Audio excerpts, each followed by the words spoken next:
Orenburqda və Moskvada azərbaycanlı qanuni oğrular, Zaur Naxçıvanski kimi tanınan Zaur Şipilovun və Vaqif Süleymanovun, Vaqif Bakinski həbs edilməsi barədə xəbər vermişdik.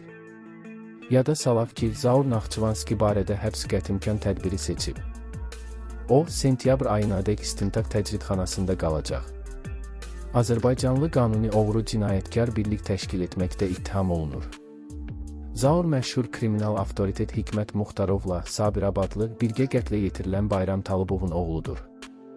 Daha bir azərbaycanlı qanuni oğru Vaqif Bakinski isə Moskvada Rusiya miqrasiya qanunlarını pozduğuna görə saxlanılıb. O isə 3 ay Daxili İşlər Nazirliyinin Moskva üzrə baş idarəsinin əcnəbi vətəndaşlar üçün müvəqqəti saxlanma təcridxanasında qalacaq.